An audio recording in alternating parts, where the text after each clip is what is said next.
নমস্কার বন্ধুরা, welcome to চৈতিস kitchen. আমার আজকের রেসিপি পনির মশলা। পনির এরকমভাবে বানালে আপনি আরেকবার চাইতে বাধ্য হবেন। তো চলুন এখন আমি রান্নাটি শুরু করি। প্রথম থেকে শেষ পর্যন্ত দেখতে থাকুন। পনির মশলা বানানোর জন্য 250 গ্রাম পনির কিউব করে কেটে নিয়েছি। দুটো পেঁয়াজ বড় বড় করে কেটেছি। রয়েছে রসুন, কাঁচা লঙ্কা আর দুটো টমেটোকে পিস করে কেটে রেখেছি।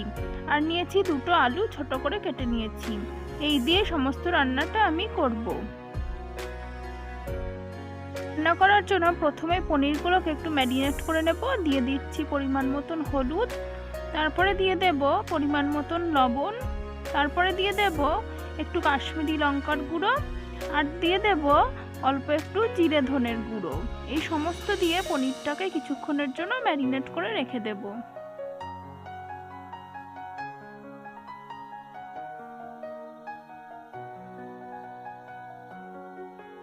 এখন রান্নার জন্য গ্যাসে কড়াই বসিয়ে দিয়ে দিচ্ছি অল্প একটু সাদা তেল।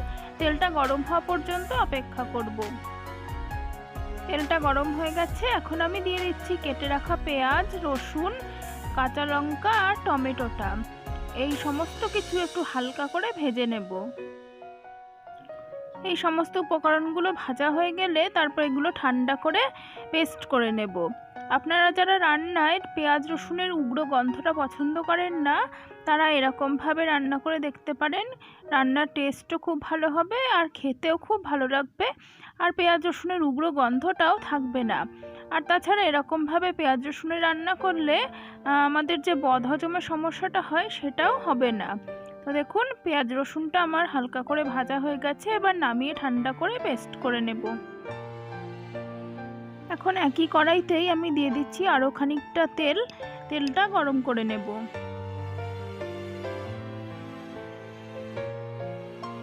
তেলটা গরম হয়ে গেছে। এখন এই তেলে আমি পনিরগুলো হালকা করে ভেজে নেব।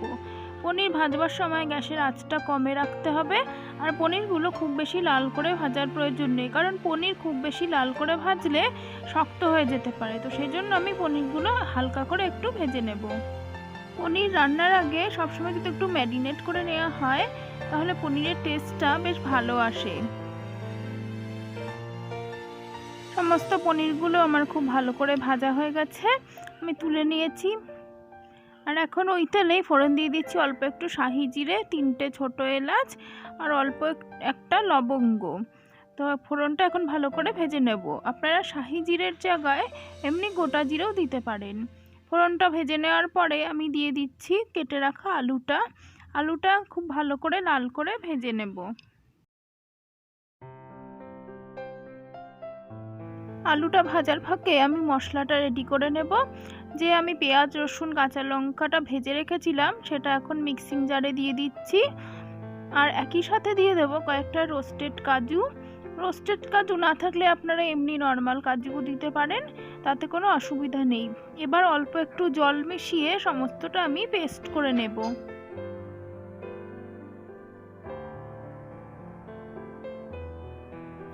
আলুটা ভালো করে লাল করে ভাজা হয়ে গেছে। আর এখন দিয়ে দিচ্ছি অল্প একটু আদা বাটা, আর দিয়ে দেবো অল্প একটু জিরে বাটা।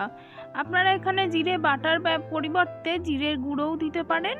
তো আমি যেহেতু জিরেটা বেটে নিয়েছি সেজন্য জিরে বাটা দিচ্ছি। গুঁড়ো মশলা ব্যবহার করলে কোনো সমস্যা নেই। তো জিরে আর আদাটা একটু ভালো করে কিছুক্ষণ নাড়াচাড়া করে নেব। জিরে আর আদাটা ভালো করে মিশিয়ে নেবার পর দিয়ে দিচ্ছি পেঁয়াজ রসুন কাঁচা লঙ্কা এবং টমেটোর পেস্টটা। সমস্ত পেস্টটা আলুর সাথে ভালোভাবে মিশিয়ে নেব।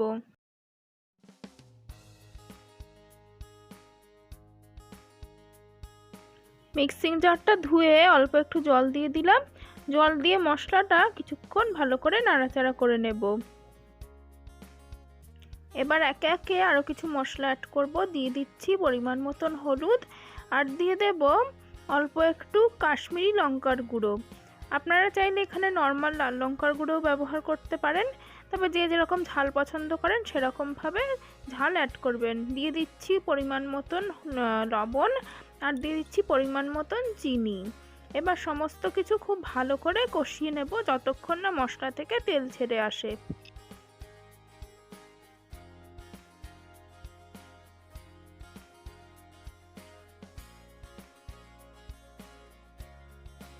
মশলাটা আমার খুব ভালো করে কষানো হয়ে গেছে, আর মশলা থেকে তেলও ছেড়ে দিয়েছি, আর মশলাটা কড়াইতে লেগে লেগে যাচ্ছে। তো এখন আমি দিয়ে দিচ্ছি পরিমাণ মতন জল। জল দিয়ে মশলার সাথে খুব ভালো করে মিশিয়ে নেব।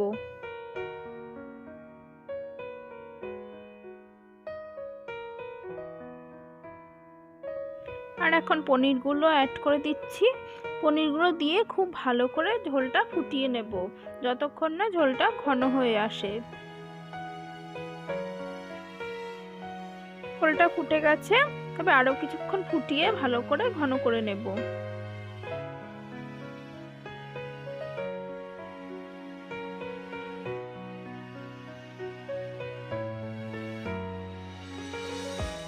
ঝোলটা ফুটে খুব সুন্দরভাবে ঘন হয়ে গেছে। আর এখন আমি দিয়ে দিচ্ছি 1 চামচ মতন গরম মশলার গুঁড়ো। গরম মশলার গুঁড়োটা সমস্ত তরকারির সাথে ভালো করে মিশিয়ে নিচ্ছি।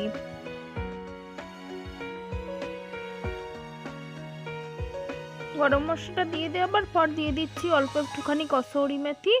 কসুরি মেথির গন্ধটা রান্নায় খুব ভালো লাগে। গরম মশলার গুঁড়ো আর কসুরি মেথির গন্ধটা মিলে খুব সুন্দর একটা গন্ধ বেরিয়েছে। তো কসুরি মেথিটা সমস্ত রান্নার সাথে ভালো করে মিশিয়ে নিচ্ছি। আর এরপরে আমি তরকারিটা নামিয়ে নেব। আমার পনির মশলা একদম রেডি হয়ে গেছে। দুপুরবেলা গরম ভাতে অথবা রুটি পরোটা সব কিছুর সাথেই এই রান্নাটা খুব ভালোভাবে জমে যাবে। আর আমার আজকের ভিডিও যদি ভালো লেগে থাকে তাহলে ভিডিওটিতে লাইক দেবেন, কমেন্ট করবেন, রেসিপি কেমন লাগলো সেটা জানাবেন, আর চ্যানেলটিকে সাবস্ক্রাইব করে পাশে থাকবেন। ধন্যবাদ বন্ধুরা।